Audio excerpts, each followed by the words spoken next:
For week one, our goal is to begin developing an understanding of what Americans were thinking as World War II ended, what they wanted from the post-war years. Some people at the time looked forward to, expected, a golden age, a period when the enemies, Nazi Germany and Imperial Japan, were no longer threats, and when the wartime stimulus to the economy had permanently ended the horrors of a decade of deep economic depression. Unconditional surrender had ended a total war. The full force of the nation, military and civilian, had been successfully committed to complete defeat, if not total destruction, of the enemy. While 1/3 Americans had died fighting in Europe and in the Pacific, many millions had made sacrifices at home. A half-century later, we might take it for granted that the United States was going to win, but that was not a given during the war. The fate of the country and the world was truly at stake and uncertain. That meant that women and African Americans, in particular but not exclusively, had had to play important roles outside of their normal, limited ones. Most famous, of course, were the women known generally as Rosie the Riveter, and we will get to them in week two. Many Americans offered opportunities and challenges during the war wanted to return to their pre-war lives afterwards. Many did not. Plus, those who risked their lives on the battlefields, on the oceans, and in the air came home to a hero's welcome, but also to difficult and painful readjustments in many aspects of life. How was the nation to move into the peacetime prosperous years? Could it do so? Would there be a golden age? What if not everyone defined golden in the same way?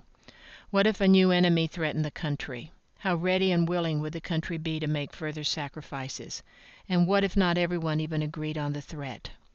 Complicating everything for the next half-century was the post-war baby boom, which actually began during the war. What these millions of children grew up in the 1950s and 1960s did would impact economically, socially, politically, and culturally the nation, and would be inevitably significant. But golden? We shall see. And to do so, we start with World War II, the early years of the Cold War, and a new hot conflict.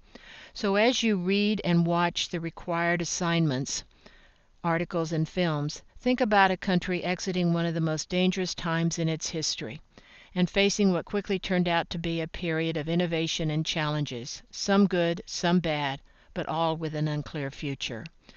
Besides writing and posting your biography, a project essentially for introductory purposes and to practice using the website, you need to look over the week's projects options and pick two. Be sure to pay attention to their due dates and to remember to do only one per section. Keep in mind that your project reports should demonstrate that you are tackling the assigned readings and films and not merely giving opinions. Your projects are, in effect, mini research analytical papers. Be sure that they explicitly or implicitly reflect familiarity with the required readings and films in terms of how they tackle, or serve as a foundation for, related issues and angles. And please do not fail to use the Chicago manual formatting, not just for documentation, but for such basics as capitalization and punctuation.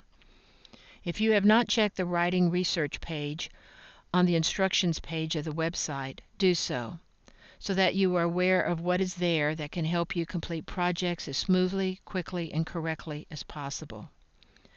Save the projects according to instructions, typing them as double-spaced 12-point Times Roman documents, following Chicago Turabian format, and saving them as PDFs. Then post them on the course website under the appropriate section, 1, 2, or 3, in Week 1 projects. And that is under Student Projects and Responses. By midweek, instructions on the Tech How-To page will walk you through posting your projects. Also read your classmates' projects and respond to. Just click, comment, and respond.